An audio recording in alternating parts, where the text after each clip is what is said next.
ভালোবেসে বেকার ছেলেকে বিয়ে করেছিলাম। আমার পরিবার মেনে না নিলেও আমার শ্বশুরবাড়ির পরিবার মেনে নেয়। প্রথম প্রথম সবকিছু ঠিকই ছিল, কিন্তু কয়েক মাস যেতে না যেতে আমি আমার শাশুড়ির নতুন রূপ দেখতে পাই। আমার স্বামী বেকার, সংসারে কোনো টাকা দিতে পারে না, এই জন্য বাড়ির সমস্ত কাজ আমাকেই করতে হতো। এরপরে যখন কাজ করতে গিয়ে ছোট ছোট কোনো ভুল হতো, আমার শাশুড়ি তুমুল গন্ডগোল লাগিয়ে দিত। ছোটবেলা থেকে বাবা মার অনেক আদরে বড় হয়েছি আমি, তেমন কোনো কাজকর্ম পারি না, যেটুকু পারি সেটুকুই করার চেষ্টা করি। এই জন্য কাজ করতে গিয়ে টুকটাক ভুল তো হতেই থাকে, কিন্তু টুকটাক ভুলকে তারা টুকটাক ভুল ভাবে না, অনেক বড় ভুল ভাবে। আর এগুলো নিয়ে বাড়িতে অনেক বেশি অশান্তি করে, মানে বিশাল বড় গন্ডগোল হয়ে যায়। শুধু তাই নয়, বাড়িতে সমস্ত রকম চান করার ব্যবস্থা থাকলেও আমাকে চান করতে হতো পুকুরে, কারণ আমি যদি বাথরুমে গোসল করি তাহলে তো তাদের এক্সট্রা বিল দিতে হবে। আমার শাশুড়ি আমাকে বলতো, তুমি নতুন বউ হয়েছো তো কি হয়েছে, মাথা কিনে নিয়েছো, বাইরে গিয়ে গোসল করে আসো। আর ঘরের মধ্যে গোসল করলে তার বিল কে দিবে, তোমার বাবার বাড়ি থেকে আনবে সেই বিল। শুধুমাত্র এতটুকুতে আমার জীবনের কাহিনী শেষ হয়ে যায়নি। আমি যদি কোনোদিন সকালে উঠতে দেরি করতাম তাহলে আমার শাশুড়ি চিল্লিয়ে গোটা বাড়ি মাথায় করতো,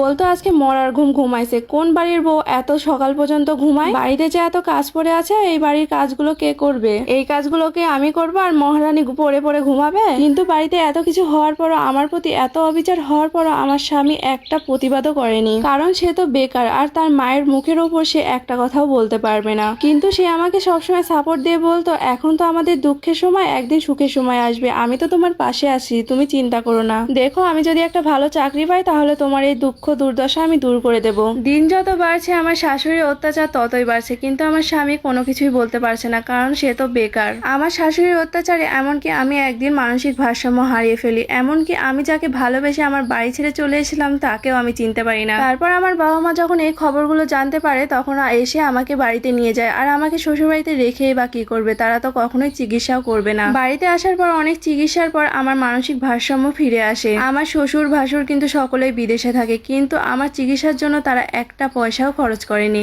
এত কিছু হয়ে যাওয়ার পরও আমি আমার স্বামীকে ছেড়ে যাইনি, কারণ সে আমাকে টাকা পয়সা দিতে না পারলেও মানসিক শান্তি দিয়েছে, পাশে রয়েছে। এত দুঃখ দুর্দশার পরেও সেই কিন্তু আমার মানসিক শান্তির কারণ হয়ে রয়েছে। সে আমার মুখের দিকে তাকিয়ে সবসময় একটা কথাই বলতো, দেখবে আমি তোমার দুঃখ দুর্দশা একদিন ঘুচিয়ে দেব।